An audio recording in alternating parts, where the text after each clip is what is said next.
What's up, guys? This is part 2 of Human Laws of Nature. We're on page 16, and we're on and so now. So let's just get it going. Let me see a good place I can put my phone. Right here. All right. And so now he began to address the assembly that afternoon. His opinion on war with Sparta would carry the most weight, and a hush came over the crowd as they anxiously waited to hear his argument. Athenians, he began, my views are the same as ever. I am against making any concessions to the Peloponnesians, even though I am aware that the enthusiastic state of mind in which people are persuaded to enter upon a war is not retained when it comes to action, and that people's minds are altered by the course of events. Differences between Athens and Sparta were supposed to be settled through neutral arbitrators. He reminded them, it would set a dangerous precedent if they gave in to the Spartans' unilateral demands. Where would it end? Yes, a direct land battle with Sparta would be suicide. What he proposed instead was a completely novel form of welfare, limited and defensive. He would bring within the walls of Athens all those living in the area. Let the Spartans come and try to lure us into fighting, he said. Let them lay waste to our lands. We will not take the bait. We will not fight them on land. With our access to the sea, we will keep the city supplied. We will use our navy to raid their coastal towns. As time goes on, they will grow frustrated by the lack of battle. Having to feed and supply their standing army, they will run out of money. Their allies will bicker among themselves. The war party within Sparta will be discredited, and a real lasting peace will be agreed upon. All with minimal expenditure of lives and money on our part. I could give you many other reasons, he concluded, why you should feel confident in ultimate victory if you will make up your minds not to add to the empire while the war is in progress, and will not go out of your way to involve yourselves in new pearls.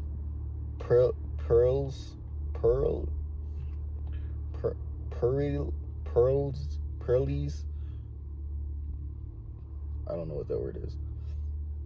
What I fear is not the enemy strategy, but our own mistakes. The novelty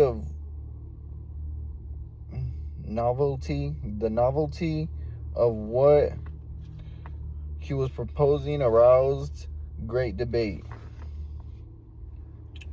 Neither hawks nor doves were satisfied with his plan, but in the end, his reputation for wisdom carried the day, and his strategy was approved. Several months later, the fateful war began.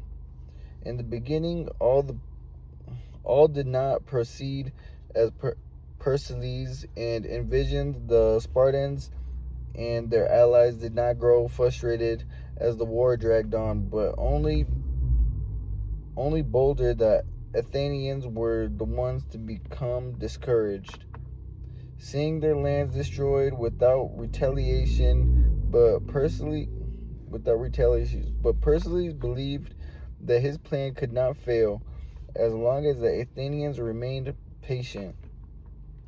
Then, in the second year of war, an unexpected disaster um, upended everything. A powerful plague entered the city. With so many people packed within the walls, it spread quickly, killing over one-third of the citizenry and the decimating the ranks of the army. Pericles himself caught the disease, and as he lay dying, he witnessed the ultimate nightmare. All that he had done for Athens over so many decades seemed to unravel at once. The people descending into the group delirium until it was every man for himself. If he had survived, he almost certainly would have found a way to calm the Athenians down and broker an acceptable peace with Sparta, or adjust his defensive strategy. But now it was too late. Strangely enough, the Athenians did not mourn for their leader. They blamed him for the plague. And railed that the ineffectiveness of his strategy. They were not in a mood anymore for patient restraint. He had outlived his time, and his ideas were now seen as tired reactions of an old man. Their love of Pericles had turned to hate. With him no longer there, the factions returned with vengeance. The war party became popular. The party fed off of people growing bitterness toward the Spartans, who had used the plague to advance their positions. Hawks promised that they would regain initiative and crush the Spartans with an offensive strategy for many Athenians. Such words came as a great release of pent-up emotions. As the city recovered the plague, the Athenians managed to gain an upper hand, and the Spartans sued for peace. Wanting to completely defeat their enemy, the Athenians pressed their advantage, only to find the Spartans recovered and turned the tables. Back and forth it went, year after year. The violence, bitterness on both sides increased. At one point, Athens attacked the island of Melos, a Spartan ally, and the Melians surrendered. The Athenians voted to kill all of their men and sell the women and children into slavery. Nothing remotely like this had ever happened under Pericles. And then after so many years of war without end, in 1415 BC, several Athenian leaders had an interesting idea about how to deliver the fatal blow. The city-state of Syracuse was rising power on the island of Sicily. Syracuse was a critically ally of the Spartans, supplying them with much needed resources of the Athenians and their great navy could launch an expedition and take control of Syracuse. They would gain two advantages. It would add to their empire, and it would deprive Sparta of resources it needed to continue the war. The assembly voted to send 60 ships with an approximate sized army on board to accomplish this goal. One of the commanders aligned to this expedition, Nicias, had great doubts as to the wisdom of this plan. He feared the Athenians were underestimating the strength of Syracuse. He laid out all of the possible negative scenarios. Only much larger expedition could ensure victory. He wanted to squelch the plan, but his argument had opposite effect.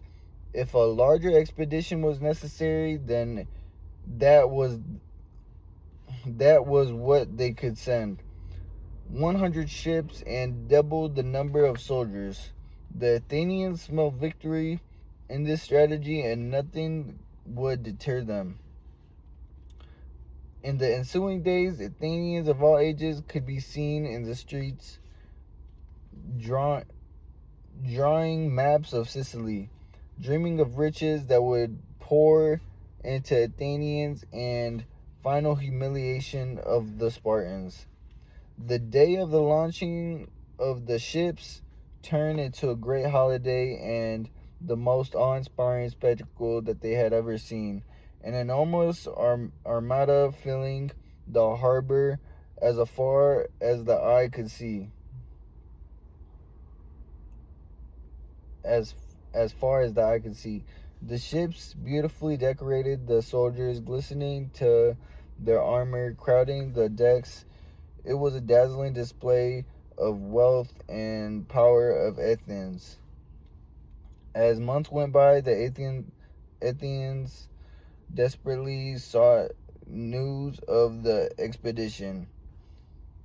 At one point, through the sheer size of the force, it seemed that Athens had gained the advantage and had laid siege to Syracuse. But the last moment reinforcements arrived from Sparta, and now that the Athenians were on the defensive, Nicias sent off a letter to the assembly describing this negative turn of events. He reminded either giving up and returning to Athens or sending reinforcements right away. Unwilling to believe in the possibility of defeat, the Athenians voted to send reinforcements. The armada of ships, almost as large as the first. In the months after this, the Athenians' anxiety reached to new heights, for now the stakes had been doubled, and the Athens could not afford to lose. One day, a barber in Athens' port town of Pyrrhus heard a rumor from a customer that the Athenians' expedition, every ship and almost every man had been wiped out in battle. The rumor quickly spread to Athens. It was hard to believe, but slowly panic and set in. A week later, the rumor was confirmed, and Athens seemed doomed, drained of money, ships, and men. Miraculously, the Athenians managed to hold on, but over the next few years, severely imbalanced by the losses of Sicily, they staggered from one reeling blow to another, until finally, 405 BC, Athens suffered its final loss and was forced to agree to the harsh terms of peace imposed by Sparta.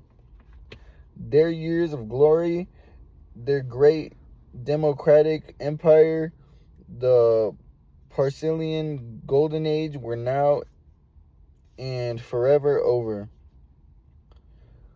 The man who had curbed their most dangerous emotions, aggression, greed, hubris, selfishness, had been gone from the scene for too long, and his wisdom long forgotten.